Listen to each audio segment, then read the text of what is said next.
మా ఛానల్స్ లో వ్యాపార ప్రకటనలు, ఇంటర్వ్యూల కొరకు మాకు వాట్సాప్ మెసేజ్ చేయండి 7799978978.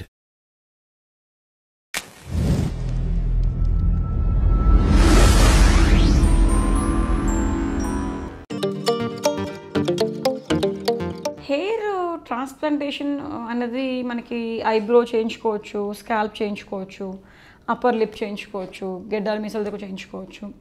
ఎప్పుడు కూడా ఈ ట్రాన్స్ప్లాంటేషన్ చేసేటప్పుడు కూడా మీకు మళ్ళీ అందరికీ సూచనలు చెప్పేటప్పుడు నేను first and foremost thing focus చేసేది మీరు you have to find out right doctor అండి. సో ఇది ఆరోగ్యం సంబంధించింది కాబట్టి ఎప్పుడు కూడా సరైన డాక్టర్స్ని మనం ఎంచుకోవాలన్నమాట. సో ఇప్పుడు హెయిర్ ట్రాన్స్ప్లాంటేషన్ మీకు సపోజ్ బియర్డ్ ఏరియా అంతా కూడా చీమ్ కురుపులు ఉంటాయి కొంతమందికి, అదంతా కూడా చీమ్ పట్టేసి ఇన్ఫెక్షన్స్ ఉంటాయి. అలా ఇన్ఫెక్షన్స్ ఉన్నప్పుడు హెయిర్ ఊడిపోతుంది. ఆ హెయిర్ ఊడిపోయిన చోట మీరు ట్రాన్స్ప్లాంటేషన్ చేసేసుకొని పెట్టేసుకుంటే సక్సెస్ రేట్ ఉంటుంది మీకు, బికాజ్ మళ్ళీ మీకు హెయిర్ కూలిపోయి ఊడిపోతుంది. అట్లా కాకుండా ఎప్పుడు కూడా మీ ఎగ్జామినేషన్ చూసుకొని డాక్టర్స్ మీకు ఆ ఏరియా అంతా హైజీనిక్గా ఉందా, హెల్దీగా ఉందా, ఏదైనా స్కార్ ఉందా, ఇవన్నీ కూడా చూస్తాం అనమాట.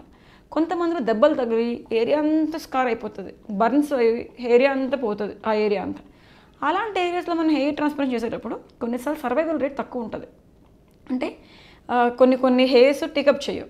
అలాంటప్పుడు ఎక్కువ వాల్యూమ్ అనేది హెయిర్ ట్రాన్స్ప్లాంట్ చేసుకోవాలి. సో ఇట్లాంటివి జాగ్రత్తలు మీరు పాటించినట్టయితే మీకు సక్సెస్ రేట్ బాగుంటుంది. సో అందుకని డోనర్ ఏరియా ఎక్కడి నుంచి తీసుకుంటున్నాం, ఎక్కడ పెడుతున్నాం, ఎవరి చేత పెట్టించుకుంటున్నాం, ఏమైనా మందులు వాడుతున్నామా లేదా, మనకి ఏదైనా ఇన్ఫెక్షన్స్ ఉన్నాయా లేదా, ఇవన్నీ ఫ్యాక్టర్స్ ఓవరాల్గా దాని యొక్క సక్సెస్ రేట్ మీద డిపెండ్ అవుతుంది అనమాట. సో ఇవన్నీ మీరు గుర్తుపెట్టుకోవాల్సిన పాయింట్. సో ఈ hair transplantation beard upper lip మీద ఫోకస్ చేసుకున్నట్టయితే యూజువల్గా మీరు అందరూ చేయించుకోవచ్చండి. సో చాలామందికి ఏంటి అంటే అసలు అప్పర్ లిప్ హెయిరే ఉండదు, అంటే వాటి మీకు వేరే కండిషన్స్ ఉంటాయి. మీకు ఎల్లపేసి ఏరియేటా అని, పేను గొరకడని, కొంతమందికి మెయిల్ హార్మోన్ టెస్టోస్టెరాన్ డెఫిషియన్సీస్ వల్ల కానీ ఇట్లా ఫామ్ అవుతుంది. అవన్నీ కారణాలన్నీ మనం యూజువల్గా ఫైండ్ అవుట్ చేసుకుని ఈ హెయిర్ ట్రాన్స్ప్లాంటేషన్ మనది తీసుకున్నట్టయితే సక్సెస్ రేట్ బాగుంటుంది, అందరూ చేయించుకోవచ్చు. అండ్ బియర్డ్ ఏరియా అయితే కూడా అందరూ చేయించుకోవచ్చు. బ్లీడింగ్, కొంతమందికి బ్లీడింగ్ ప్రాబ్లమ్స్ ఉంటాయి, కొంతమంది స్కారింగ్ ప్రాబ్లమ్స్ ఉంటాయి. కొంతమందికి ఏంటి అంటే ఎక్కడైనా గాయం అయితే అక్కడ కీలాయిడ్ ఫామ్ అయిపోద్ది, గడ్డల్లా ఫామ్ అవుతాయి.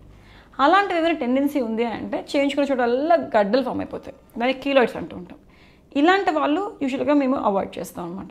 సో కీలాయిడల్ టెండెన్సీ ఉండేవాళ్ళు, బ్లీడింగ్ ప్రాబ్లమ్స్ అంటే కొంతమంది బ్లీడింగ్ ఆగదు, వాళ్ళకి ప్లేటెడ్ ప్రాబ్లమ్స్ ఉంటాయి, అలాంటి కొంతమంది వాళ్ళు యూజువల్గా ఎలిజిబిలిటీ ఉంటుంది అనమాట. అండ్ ఇన్ఫెక్షన్స్, లోకల్ ఇన్ఫెక్షన్స్ ఏమైనా ఉన్నట్టయితే ఆ ఇన్ఫెక్షన్ కొంచెం కంట్రోల్ చేసి తగ్గిపోయిన తర్వాత they can go for it, always అది ఇంపార్టెంట్. కొంతమంది సోరియాసిస్, చుండ్రు ప్రాబ్లమ్స్ ఈ బియర్డ్ ఏరియాలో వస్తుంటాయి, వాళ్ళకు కూడా ప్రాబ్లం కంట్రోల్ అయిన తర్వాత ట్రాన్స్ప్లాంటేషన్ చేస్తూ ఉంటాం అనమాట.